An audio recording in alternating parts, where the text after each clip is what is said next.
Shalom à tous les frères et sœurs en Yehoshua Mashiach dans le monde entier. Je suis le frère CL de l'île de la Réunion. Nous sommes dans le sud de l'île de la Réunion, dans la région de Casienne de la ville de Saint-Pierre, dans l'île de la Réunion. Je suis docteur enseignant de la parole de Dieu en Yehoshua Mashiach. Et salutations à tous ceux qui sont en Europe, en Afrique, en Amérique, que ce soit au Canada, que ce soit au Brésil, en Argentine, que ce soit ceux qui sont en Uruguay, et que ce soit ceux qui sont en Inde, en Espagne, au Portugal, en Angleterre, en Yougoslavie, en Roumanie, que ce soit dans les îles de l'océan Indien, dans l'île Maurice, dans l'île de la Guadeloupe, de la Martinique, que ce soit en Tahiti. Salutations à tous et bienvenue pour les nouvelles personnes qui se connecteront pour la première fois sur la chaîne. Et si j'ai oublié de mentionner votre pays et que vous vous trouvez aussi sur la chaîne, soyez tous les bienvenus. Vous êtes chez vous et sentez-vous à l'aise chez vous sur cette chaîne. Commentez si vous avez à cœur de commenter.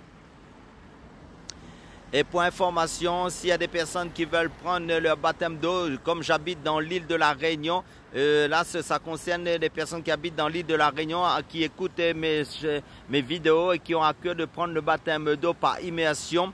Si vous voulez vous faire baptiser, il n'y a pas de souci.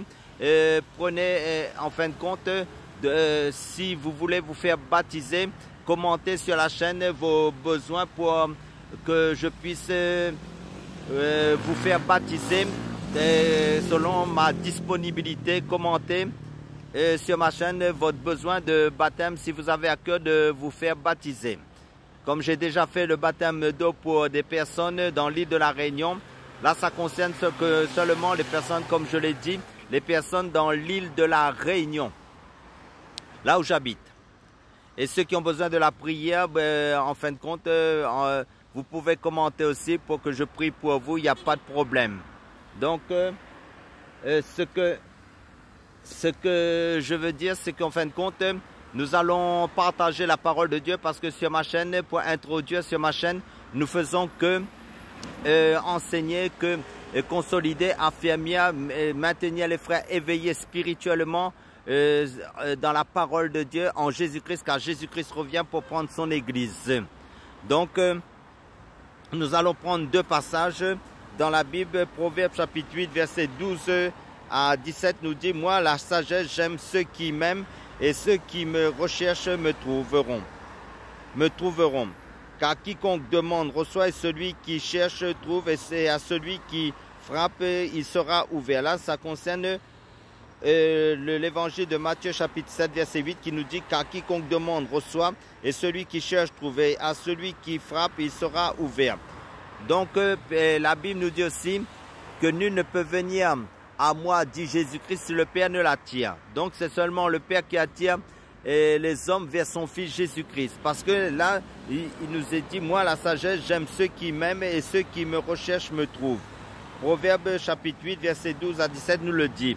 Donc, le Saint-Esprit, en fin de compte, Jésus a reçu l'Esprit sans mesure. Ça veut dire le Saint-Esprit. Nous recevons les acomptes, un acompte de l'Esprit, du Saint-Esprit. Donc, Jésus a reçu l'Esprit sans mesure. Donc, concernant l'Esprit de Jésus, qui est l'Esprit de Dieu, qui est l'Esprit du Père, en fin de compte, il nous est dit dans Ésaïe chapitre 11, verset 2, « Car l'Esprit de l'Éternel reposera sur lui, c'est-à-dire sur Jésus-Christ, esprit de sagesse, esprit d'intelligence, esprit de conseil et de force, esprit de connaissance et de crainte de l'Éternel. » Donc, c'est l'esprit de sagesse.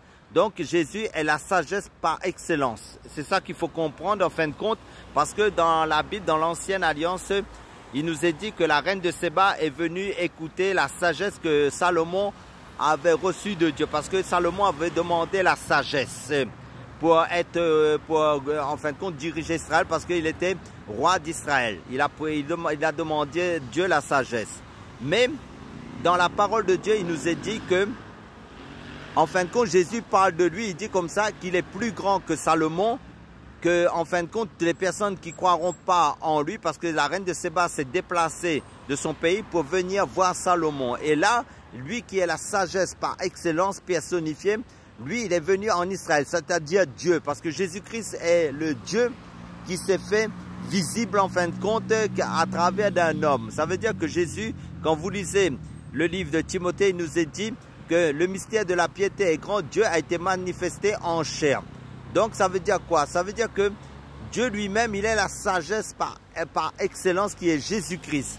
Donc la parole de Dieu dit, moi la sagesse, j'aime ceux qui m'aiment et ceux qui me recherchent me trouveront. Ça veut dire ceux qui ont la crainte de Dieu. En fin de compte, ceux qui aiment les choses de Dieu. Parce qu'il dit toute chose concourt au bien de ceux qui aiment Dieu. Et le Seigneur Jésus dit, celui qui m'aime, c'est celui qui garde mes commandements. Ça veut dire ma parole. Donc, celui qui garde la parole de Dieu, il a la sagesse de Dieu. Parce que la chose la plus primordiale dans la vie d'un chrétien, d'un homme, c'est la parole de Dieu. Parce qu'il nous est dit, car l'homme ne vivra pas de pain seulement, mais de toute parole qui sort de la bouche de Dieu. Il nous est dit aussi, tout le ciel et la terre passeront, mais la parole de Dieu éternellement. Nous avons été régénérés par cette parole dans la nouvelle naissance spirituelle en Christ. Ça veut dire que le Saint-Esprit travaille qu'avec la parole de Dieu qui est la sagesse même de Dieu, qui est la parole de Dieu. Parce que la parole de Dieu, c'est notre sagesse qui est Jésus-Christ. Parce que dans le livre d'Apocalypse, chapitre 19, verset 13, il nous est dit que son nom, c'est-à-dire le nom de Jésus-Christ, est la parole de Dieu. Donc cela signifie que Dieu veut que lui seul habite dans nos cœurs dans sa vérité. Parce que Dieu recherche les vrais adorateurs qu'il adore en esprit, en vérité. Si nous n'avons pas la vérité de Dieu et la parole éternelle dans nos cœurs, ça veut dire que nous ne détenons pas la sagesse. La véritable sagesse, c'est la parole de Dieu en fait, qui est Jésus-Christ. Parce qu'il dit, après avoir entendu et cru, avoir entendu l'évangile de votre salut et cru à cet évangile, vous avez été scellés du Saint-Esprit. Parce que l'Esprit de Dieu ne travaille que dans la sagesse de Dieu. Ça veut dire Jésus-Christ qui est la parole de Dieu. Ça veut dire l'Esprit de Dieu et la parole de Dieu font qu'un. Ils sont en communion mutuelle. Parce que l'Esprit de Dieu, quand il nous est dit qu'au commencement, ça veut dire l'Esprit de Dieu se mouvait au-dessus des autres, Dieu parla et l'Esprit saisit la parole de Dieu pour créer. Donc ça veut dire quoi?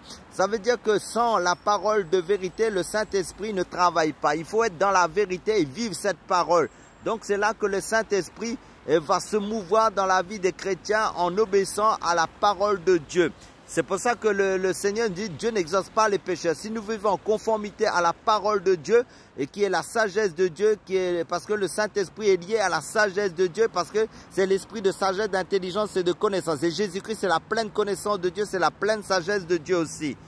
Parce que Jésus-Christ, c'est la sanctification aussi. Donc, c'est en Jésus-Christ que nous sommes bénis de toutes les bénédictions spirituelles en Christ. Nous devons méditer la parole de Dieu de Genèse à Apocalypse et de nous édifier, nous consolider, de nous fortifier, de nourrir que de la sagesse de Dieu qui est la parole de Dieu. Parce que la Bible a été inspirée par le Saint-Esprit à travers des hommes et des femmes et que Dieu a permis de retranscrire sa volonté. Parce que la Bible, c'est la volonté de Dieu, le code de la vie du royaume de Dieu. Amen. Alléluia. Soyez tous bénis.